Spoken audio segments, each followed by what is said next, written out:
لا حول ولا قوت الا باللہ. کہا اتنا کہنا تھا، آسمان سے علی نازل ہوئے. عیسیٰ نازل ہوں گے تو فرشتوں کے پروں پہ ہاتھ رکھے. کہا علی نازل ہوئے بغیر فرشتے کے. پتہ نہیں کون سی ایئر لائن تھی ان کے پاس اس وقت، 1 منٹ میں فلائٹ ماری اور وہاں لینڈ بھی ہو گئے. کہا علی نازل ہوئے. سورج غروب ہو رہا تھا.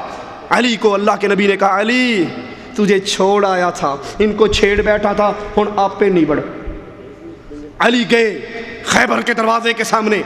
وہ جا کر کہتا ہے 600 من. کتنے من؟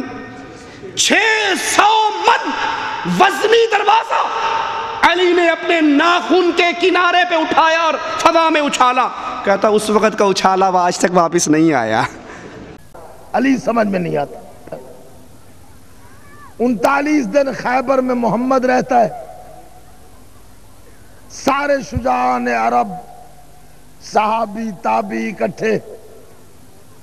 خیبر فتح نہیں ہوتا. 39ویں دن کی شام کے تھکے ہوئے سورج کے غروب ہونے کے وقت مرحب نے جب فاحشہ عورتوں سے کہا گیت گاؤ رسالت کی توہین کے، ان عورتوں نے گیت گایا. رسول پریشان ہوا. مصلی عبادت بچھا کے آسمان کی طرف منہ کر کے پیغمبر نے کہا کہ میں نہ کہتا تھا اسے ساتھ لے جاؤں، تو نے کہا تھا مدینے میں رہنے دے. جاگو یار جاگو ذرا.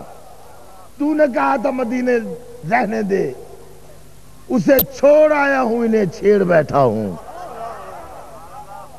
اب یہ گیت تو بھی سن رہا ہے، میں بھی سن رہا ہوں.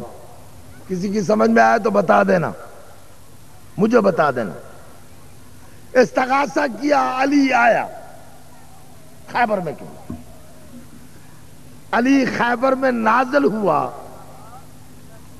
قرآن کی آیت کی طرح. علی بغیر جبریل کے نازل ہوا. تھک گئے ہو؟ پیغمبر کہتے ہیں یا علی بسم اللہ گھوڑے سے اتر، میرے خیمے میں چل، کچھ اپنی سنا کچھ میری سن. کائنات کا عظیم ترین انسان علی. دنیا میں 2 ہستیاں کسی کی سمجھ میں آ ہی نہیں سکتی. خالق ہونے کی حیثیت میں اللہ سمجھ میں نہیں آتا، مخلوق ہونے کی حیثیت میں علی سمجھ میں نہیں آتا. لیکن کائنات میں مخلوق میں آدم سے لے کے آج تک صرف ایک علی کی ذات ہے جو سمجھ میں نہیں آتی. ٹکریں مار مار کے شافعی مر گیا، علی سمجھ میں نہ آیا. دنیا کے امام علی کو نہیں سمجھ سکے.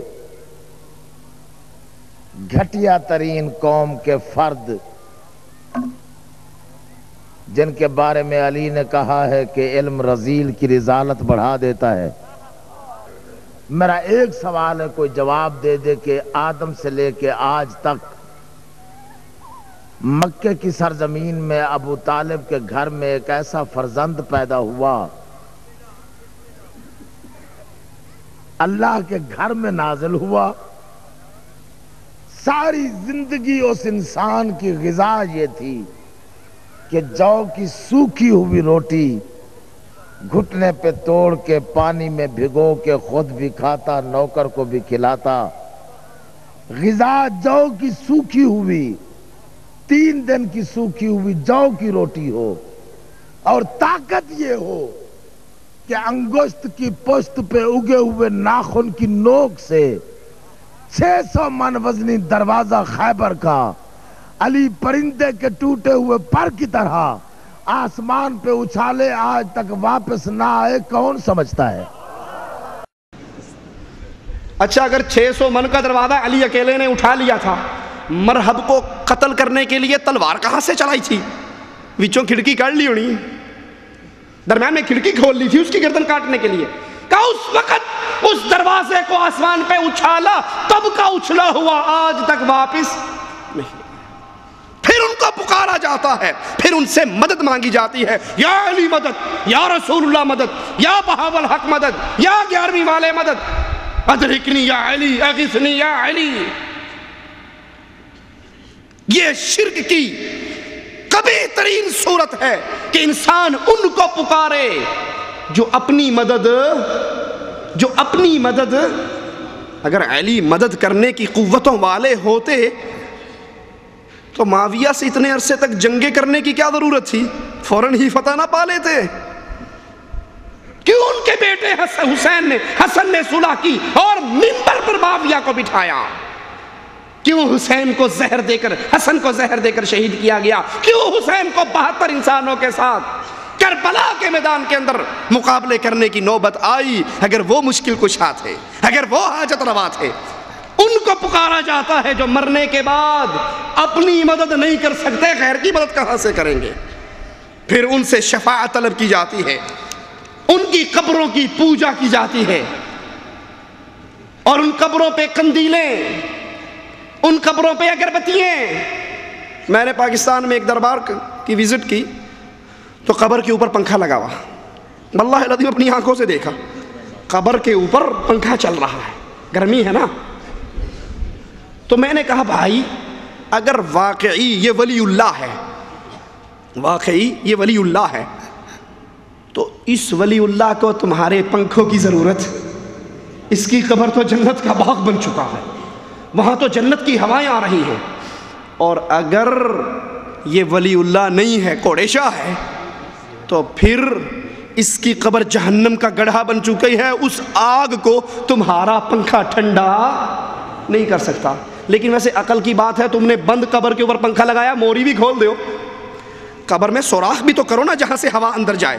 قبر ساری بند ہے، اوپر پنکھا چل رہا ہے، قبروں پہ قندیلیں، قبروں پہ اگربتیاں، قبروں پہ پنکھے، قبروں پہ دیے، اور وہاں بیٹھے ہوئے تعویذ دینے والا 1000 روپے تو اپنی جیب میں لے کے ڈال لیتا ہے اور کہتا ہے 100 روپے دا تیل بابا دے چراغ چ پا دیو، یہ تیل چلتا رہے۔ اور پھر اس تیل کی کرامتیں، او جی آپ نہیں مانتے، آپ ہوئے جو وہابی، میرا بیٹا 6 سال تک بالکل نہیں بول سکتا تھا، میں نے پیر طوطے شاہ کا نمک اس کو چٹایا، ٹر ٹر بولنے لگ گیا۔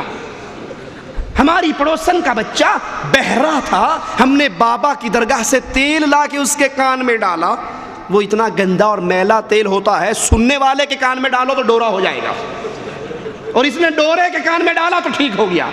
ان قبروں کی پوجا ہوتی ہے، ان قبروں پہ قندیلیں روشن ہوتی ہیں، ان قبروں پر، اور پھر چندے کے پجاری فتویٰ بھی دے دیتے ہیں، چندوں کے پجاری فتویٰ بھی دے دیتے ہیں کہ قبر پہ سجدہ کرنا، قبر پہ دیا جلانا، قبر پہ چادر چڑھانا شرک نہیں ہے، ایسا کرنے والا مشرک نہیں ہے، ایسا کرنے والا فاسق ہے، یہ مشرک نہیں ہے۔ اگر یہ مشرک نہیں ہے تو اور کون مشرک ہوگا؟ اگر قبر پہ اگربتیاں جلانے والا، بکروں کی نیاز دینے والا، پھولوں کی پتیاں ڈالنے والا مشرک نہیں، تو ایک مکھی قبر پہ دے کر جہنم میں جانے والے کا کیا جرم ہے؟ اگر حجویری کی قبر کو 2.5 من عرق گلاب سے غسل دے کر انسان پھر بھی مواحد رہتا ہے، تو مکھی والے کو بھی اجازت ہوگی، وہ قیامت کے دن اللہ سے کہے گا ربا میں تے مکھی دیتی سی، میں نے تو مکھی دی تھی، میرا جرم کیا ہے؟ یہاں تو عرق گلاب دینے والے جنت میں آ گئے۔ یہ وہ شرک کا دروازہ ہے، ان کی پوجا کی جاتی ہے، ان کا طواف کیا جاتا ہے، اس قبر کو چھوا جاتا ہے، چوما جاتا ہے، داخل ہوتے ہی اس کی دہلیز کو اپنے ہونٹوں سے چومتے ہیں، اس کو تبرک کے طور پہ چھوتے ہیں۔